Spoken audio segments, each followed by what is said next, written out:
I'm 63 and I don't have a house or a car. And depending on who you ask, that either sounds like freedom or failure. I know for some people that sounds unsettling, but for me, it sounds honest. And I think that's what this video is really about. Not the house, not the car, not the shock value of saying that out loud. It's about what happens when your life no longer fits the usual script and you decide to tell the truth about it anyway. But first, if you're new here, let me introduce myself. I'm Rhonda Taylor, and at 52, I sold everything I owned. I bought a one-way ticket, and I spent 9 years living and working across more than 30 countries as a full-time digital nomad. But over the past year, my income changed in ways I didn't expect, and I've been rebuilding ever since. This channel is where I document midlife reinvention in real time, the financial realities, the hard decisions, and what starting over actually looks like when you're in your 50s and 60s. And if you're a woman in midlife figuring out what comes next, you're in the right place. So let me say this clearly. This is not a pity story. I am not sitting here trying to make my life sound tragic. And I'm not saying everybody should want a life that looks like mine. What I am saying is that at 63, my life does not look conventional. And I'm no longer interested in pretending that it does. I don't have a house. I don't have a car. And I'm about to head to Colorado for a couple of months to pet sit for my sister and for a friend. And honestly, I'm excited.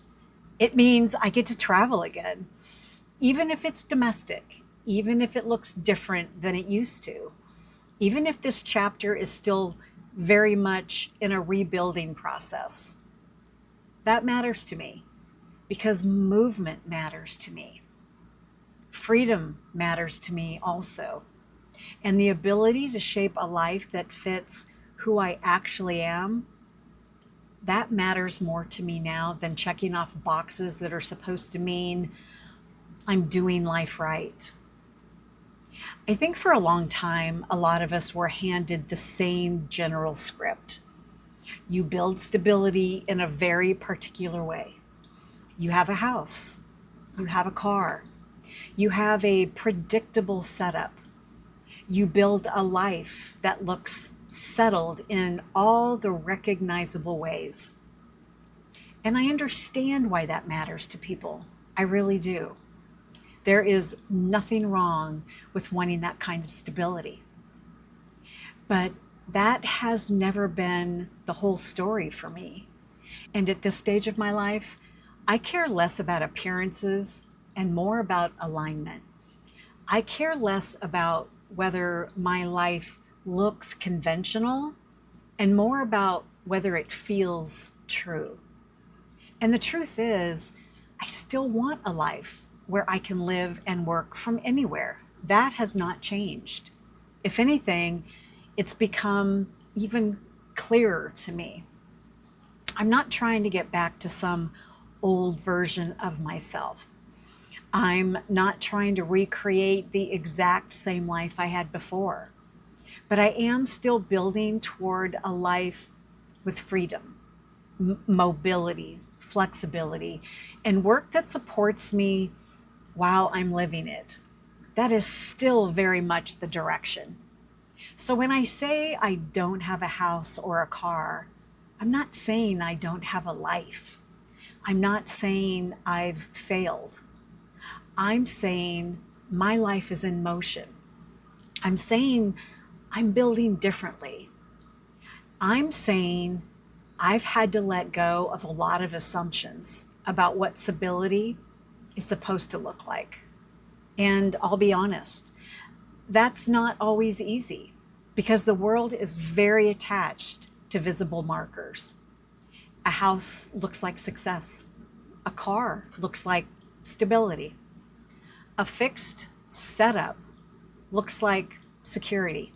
And when you don't have those things, people project all kinds of meaning into that. Sometimes they think something went wrong. Sometimes they assume you're behind. Sometimes they hear instability where you hear possibility. And sometimes, if I'm being honest, those voices can get into your own head too. Because even when you've chosen a different path, it doesn't mean you're immune to the cultural script. It doesn't mean you never question yourself.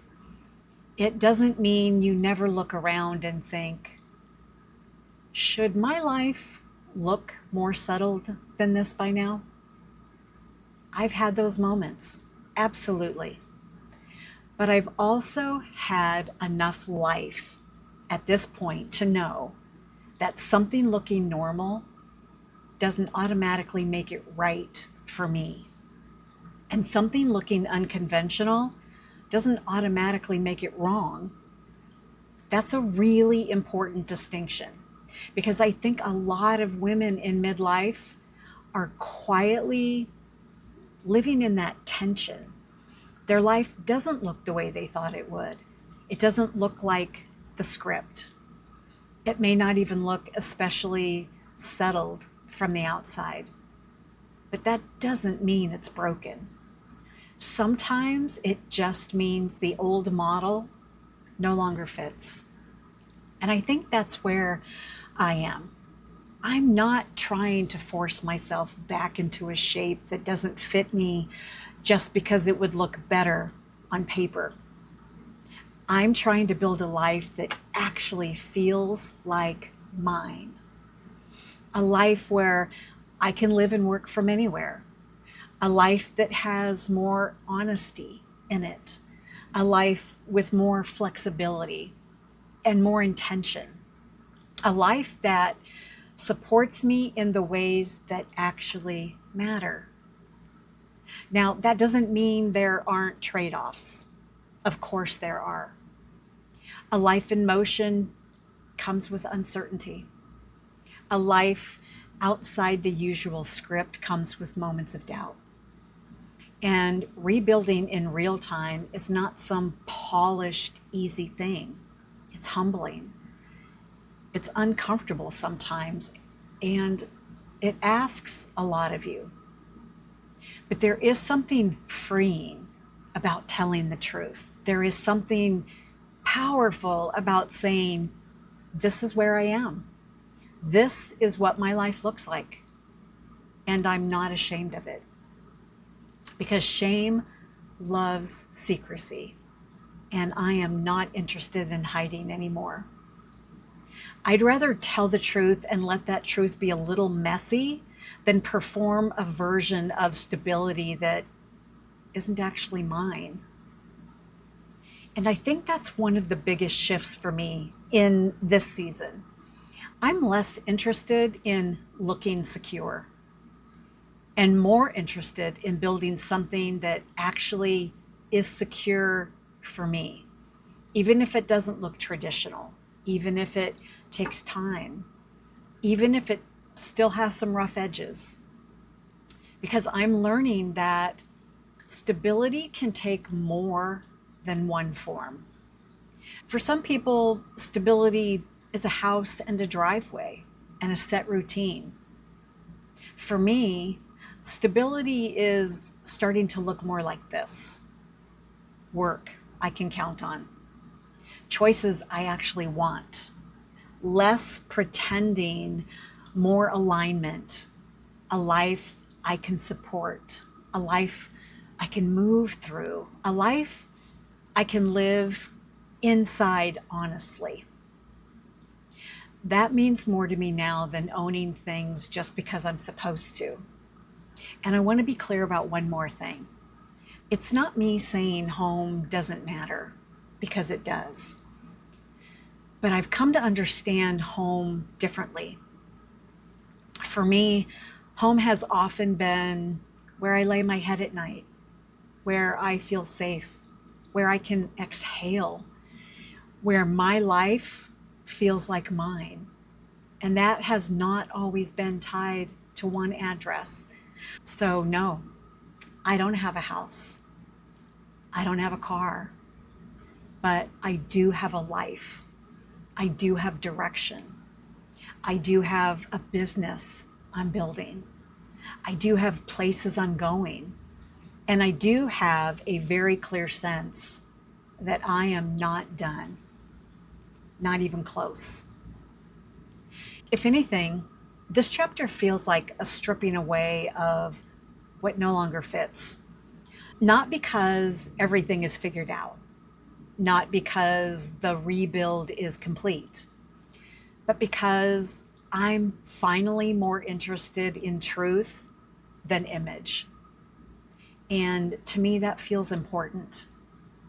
So, yes, I'm 63 and I don't have a house or a car. And I'm okay telling the truth about that because I'm not trying to force my life back into a shape that no longer fits me.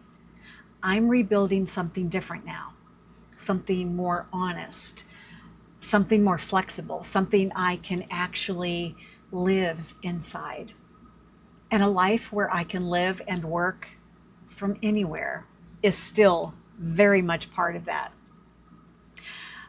I would really love to know in the comments, have you ever had a moment where you realized your life didn't fit the usual script anymore? And what did that thing bring up for you? Freedom, fear, grief, relief, or all of it? If you want honest conversations about rebuilding, work, freedom, reinvention, and creating a life that actually fits who you are now, please subscribe. That's what I'm sharing here. So until next time, rebuild boldly and live fully.